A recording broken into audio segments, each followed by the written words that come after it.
Salve, salve meu povo, seja bem-vinda, seja bem-vindo. É uma satisfação enorme ter você aqui nessa nossa primeira aula de Ciências Humanas, onde falaremos sobre assistencialismo e assistência social. Uma conversa, galera, necessária para esse período de pandemia. Vai logo se inscrevendo aí no canal para ficar por dentro de todas as novidades. Vai deixando logo aquela curtida, aquela velha curtida para fortalecer o trabalho do prof. E vamos tocar para frente. Vamos nessa! Eu sou o professor Nelsino, essa é a nossa aula de assistencialismo e assistência social. Vamos começar essa aula analisando logo o que é assistencialismo, tá? Galera, assistencialismo é a prática de prestar assistência, como o nome já diz, ou de ajudar um grupo, uma comunidade ou uma pessoa que está passando por alguma necessidade, tá? Então você vai ajudar momentaneamente. Como assim, professor? Galera, o assistencialismo é um tipo de ajuda que você não resolve o problema, tá? Mas você ajuda em um determinado momento. Dá um exemplozinho básico, tá? Para ilustrar. Imagine que o teu vizinho, durante esse período de pandemia, ele perdeu o emprego, tá? Mas na casa do teu vizinho mora ele e mais 2 filhos. Imagine, e ele é o único que tem renda naquela família, ele está desempregado e por algum motivo ele não conseguiu o auxílio emergencial. Cara, aquela família está passando fome, meu irmão. Então vamos supor que, sabendo que aquela família está passando fome, um candidato a vereador chega lá e ajuda aquela família com uma cesta básica. Ótimo, ajudou a família. O que é isso? Assistencialismo. Por quê, professor? Porque ele ajudou um grupo de pessoas que está passando por uma necessidade e ele ajudou momentaneamente. Por que momentaneamente, professor? Porque ele ajudou aquela cesta básica, é massa, é legal, mas ela vai acabar. E quando aquela comida acabar, o problema continua. Porque o que aquela pessoa precisa é de um emprego. No momento ele não tem, e pelo menos por um tempo, o que vai segurar a onda da casa é aquela cesta básica. Galerinha, assistencialismo, ok? Pessoal, então vejam só, parece que o assistencialismo tem a ver com pobreza, não é? Eu diria que o assistencialismo tem a ver com desigualdade social, tá? Porque se fosse todo mundo pobre, ninguém conseguiria ajudar ninguém de uma forma assistencialista. A questão é que o Brasil não é um país pobre, o Brasil é um país desigual. Como assim, professor? O Brasil é um país rico, galera. O Brasil é um país rico. O problema do nosso país é que essa riqueza não é distribuída de uma maneira justa, o que vai gerar uma desigualdade social. Tem gente que gosta de representar a desigualdade social como se fosse uma pirâmide. Eu acho bacana, tá? No topo dessa pirâmide tá a galera mais rica e à medida que essa pirâmide vai abaixando, as pessoas vão empobrecendo. E essa desigualdade vai resultar em uma série de práticas assistencialistas, ok? Botar aí na tela para vocês verem uma chargezinha, né? Vocês estão vendo aí? O menino pergunta mais ou menos ao pai: pai, onde é que a gente nasceu? O pai aponta para a pirâmide e coloca: filho, mais ou menos aqui, né? O que o pai está querendo dizer? A gente nasceu na pobreza, a gente nasceu na miséria, certo? Vamos lá, tocando para frente. Galera, para a gente entender mais ou menos por que o Brasil é um país tão desigual, a gente vai precisar rapidinho de analisar de uma maneira muito breve um pouco da história do nosso país, certo? Eu imagino que você, na escola, começou a estudar a história do Brasil através do descobrimento do Brasil. Eu imagino que alguém chegou para você e falou que no ano de 1500, Pedro Álvares Cabral chega ao Brasil e descobre o Brasil. E ó, sinto muito, meu irmão, isso é uma grande mentira. Mentira! Prof, por que é que não podemos dizer muito bem que o Brasil foi descoberto em 1500? Galera, porque quando Pedro Álvares Cabral chega aqui no Brasil com a sua esquadra, esse país, que não se chamava de Brasil na época e nem era considerado um país, tá? Mas esse lugar estava cheio de gente, galera. Existia gente há muito tempo habitando esse lugar. Essa gente que hoje nós chamamos de índio, ok? Então o que aconteceu não foi uma descoberta, foi uma invasão, tá? Costumo falar a invasão do Brasil e não parou com a invasão, porque quando o europeu chega nas Américas, mais especificamente o português chega no Brasil, ele invade aqueles territórios, ele rouba aquelas terras, ele assassina seres humanos e escraviza boa parte daqueles seres humanos que sobreviveram. Galera, a gente tem aqui um dos maiores genocídios da história da humanidade. O que teve no Brasil foi invasão, assassinato e roubo. Mas não para por aí. Por quê? Para produzir mais riqueza, esses portugueses, esses europeus, começaram a trazer pessoas forçadas da África, homens e mulheres que eram livres e passaram a vir para o Brasil na condição de escravos. Galerinha, o Brasil foi o país nas Américas que mais recebeu escravos. E por incrível que pareça, foi um dos últimos países a abolir a escravidão. Veja só, preste bastante atenção, tá? Se a gente for contar que a história do Brasil começa com a chegada dos portugueses em 1500, tá? Então esse país tem 520 anos de história, tudo bem.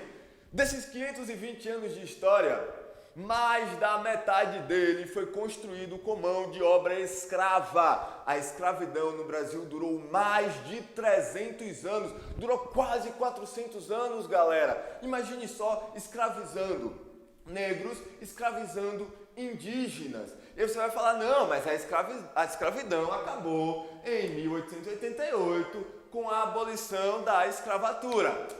Tá, tudo bem. Em 1888 é assinado um papel que proíbe a escravidão. Mas veja só, nada foi feito para garantir uma condição de vida decente para aqueles indígenas e para aqueles negros e negras que habitavam o Brasil. Nada foi feito para garantir uma condição de vida decente.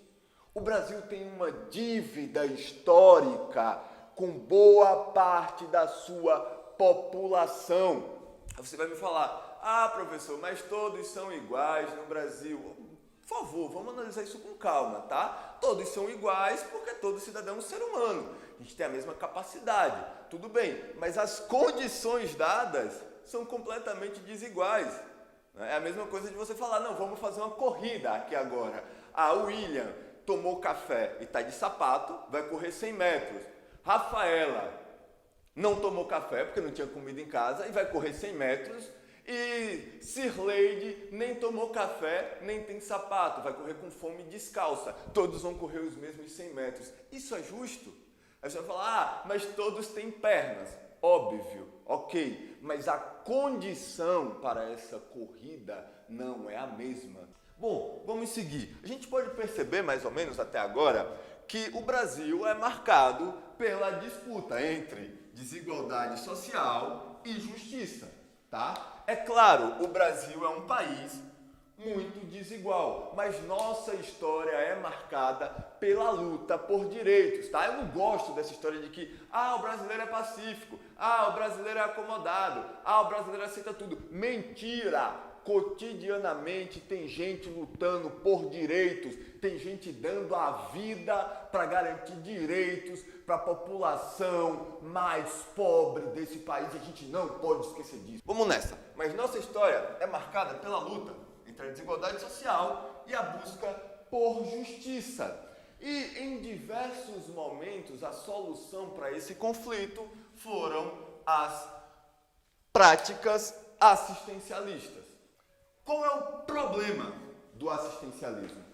Qual é o problema de uma prática assistencialista no nosso dia a dia? Galera, o problema, para mim, são dois. O primeiro problema é o seguinte, que essa relação de assistencialismo, geralmente quem pratica o assistencialismo faz isso como se estivesse prestando um favor ou uma esmola. Isso não é legal, cara. Isso é sempre uma relação de humilhação para quem recebe, né? Segundo, você tem aqui uma relação de dependência entre quem dá e quem recebe. E aí vejam só, lembra daquele candidato a vereador que eu falei no começo do vídeo, que viu que o teu vizinho estava passando fome e ofereceu uma cesta básica? Nossa, seu vizinho ficou muito agradecido. Afinal de contas, ele tem fome. E quem tem fome quer comer. E, de uma maneira mágica, aparece aquele candidato a vereador que sumiu durante 4 anos, mas agora é período eleitoral, ele aparece e oferece uma cesta básica. Só que a história não termina aí, porque o que esse candidato a vereador percebeu? Ele falou, opa, tem uma relação aqui de dependência. Eu dei um favor e o que é que eu vou querer agora? Algo em troca. Então esse candidato a vereador, com conversa mole, macia, bonitinha, chega no pé do ouvido do teu vizinho e fala, ó meu irmão, tu tá passando fome, eu te dei uma cesta básica, te ajudei. Agora eu preciso que você retribua esse favor. Como é que você vai retribuir? Votando em mim e apoiando a minha candidatura. Consegue perceber o problema do assistencialismo? Não quero entrar nessa discussão de é certo receber ajuda de político, é errado receber. Cara, isso quem vai decidir é você, né? Quem vai decidir é você. É óbvio que quem tem fome, quem tem dor, quem está desempregado vai querer uma solução para o seu problema, né? Então, imagine a situação. Você está com teu filho doente, tá? Teu filho está doente. Você chega no posto de saúde e não tem médico. Você está desempregado. Uma consulta custa R$250. Você não tem nada no bolso e teu filho está chorando de dor. Aparece um candidato a vereador, um candidato a prefeito e fala, opa, veja só, eu vou te ajudar, tome aqui o dinheiro, vá fazer a consulta do teu filho e o que precisar de remédio você volta que eu te ajudo nesse remédio. Aí você fala, nossa, que maravilha, muito obrigado, como é que eu posso te pagar esse favor? Aí ele vai falar para você, você vai pagar votando em mim, sua família votando em mim e você apoiando a minha candidatura. É óbvio, galera, que esse candidato que está fazendo isso contigo é muito mal intencionado, mas na hora é o que você tem para resolver o teu problema. Então quem sou eu para te dizer que você não deve aceitar essa ajuda, não é? Aí é uma escolha de cada um,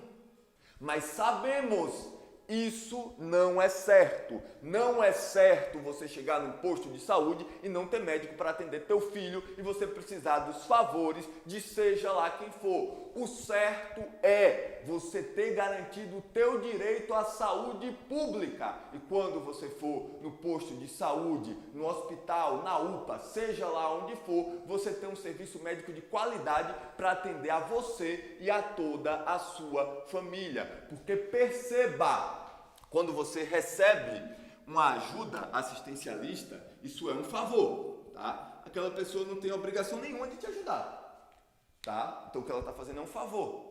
Você se sente na obrigação de retribuir esse favor, ok?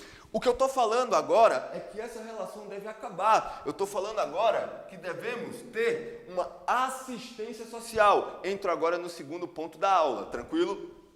Galera, e essa assistência social, ela é garantida pela Constituição de 1988. Galera, esse livrinho aqui, que deveria ser o livro mais lido do nosso país.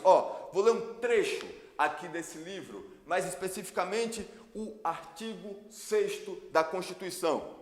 São direitos sociais a educação, a saúde, o trabalho, a moradia, o lazer, a segurança, a previdência social, a proteção à maternidade e à infância, a assistência aos desamparados na forma dessa Constituição. Galera, a Constituição vai trazer a noção de direitos e deveres, a garantia de direitos e deveres. E a assistência social é um direito de todo cidadão brasileiro e um dever do Estado brasileiro, tá? Então veja só, quando você recebe o seu auxílio emergencial de R$ 600 ou de 1.200 se você é uma mãe solteira, isso não é um favor que ninguém está te fazendo. Não é um favor, tá? Isso é um direito que você tem. Você não precisa agradecer a ninguém, trocar favor com ninguém, porque isso é um direito. Isso é uma obrigação do nosso país para diminuir a desigualdade social que foi gerada durante anos e anos e anos de um país estruturado para esmagar pobre.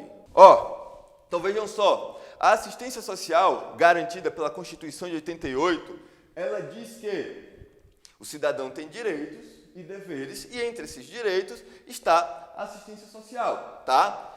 Com a função de proteger a família e de combater a pobreza. Então, quando você vai no hospital público, quando você vai no hospital público e é atendida, tá? E é atendido por um médico, é claro que você pode ser gentil com todo mundo, tá? Desde um gari a um professor, um agricultor, um médico, seja lá quem for, você pode ser gentil, não custa nada ser gentil, mas perceba, cada uma dessas pessoas que lhe atende cotidianamente são funcionários públicos que estão realizando o seu trabalho e espero que realizem da melhor maneira possível, mas em nenhum momento eles estão fazendo favor, tá? Você tem o direito, como diz a Constituição, e isso é fundamental a gente ter essa consciência, galera, tá? É claro, infelizmente, é muito comum no nosso cotidiano vermos medidas assistencialistas, mas precisamos lutar para que cada vez mais seja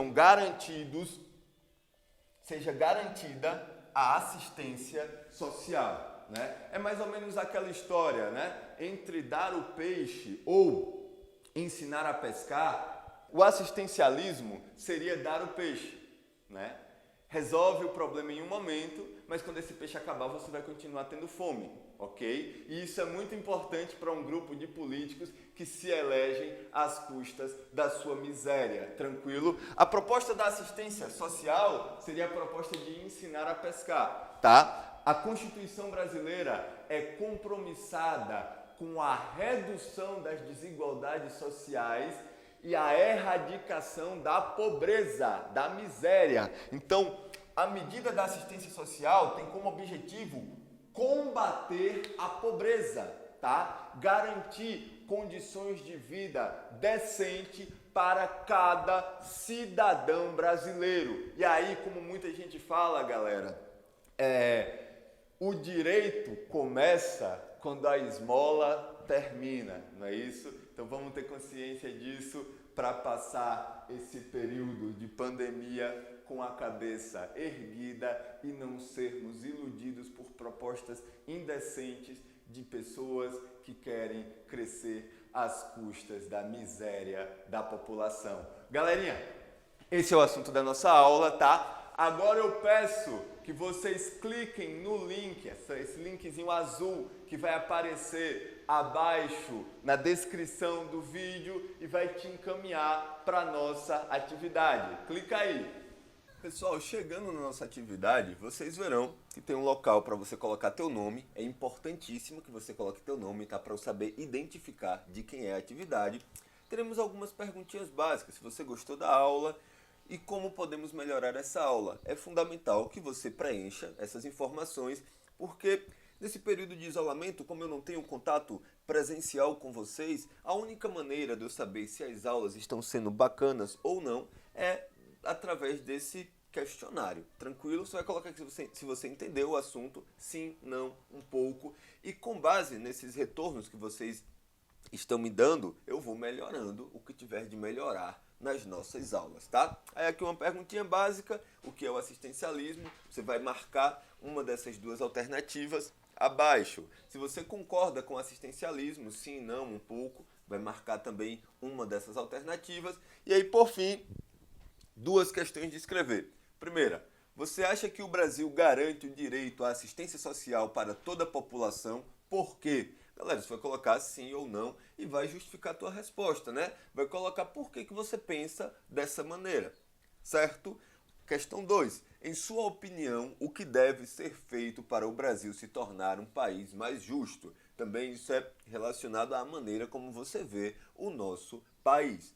Tranquilo? Pessoal, quando tiver respondido tudo, você vem aqui em cima e clica em enviar e essa atividade virá para o meu e-mail. Eu vou poder ter acesso ao que vocês responderam. Galerinha, além de responder e me enviar essa atividade online, é fundamental que você faça também a atividade impressa. Tranquilo? Não se esqueça que todas elas serão avaliadas. Se você ainda não recebeu essa atividade impressa, entre em contato comigo pelo WhatsApp, que rapidinho essa atividade vai chegar na tua casa. O que você não pode é ficar sem fazer. Massa! Nossa aula ela fica por aqui. Não se esqueça de se inscrever no canal para ficar por dentro das atualizações. Deixa aquela curtida, deixa aquele comentário e até a próxima. Fique na paz, se cuide e é nóis. Valeu!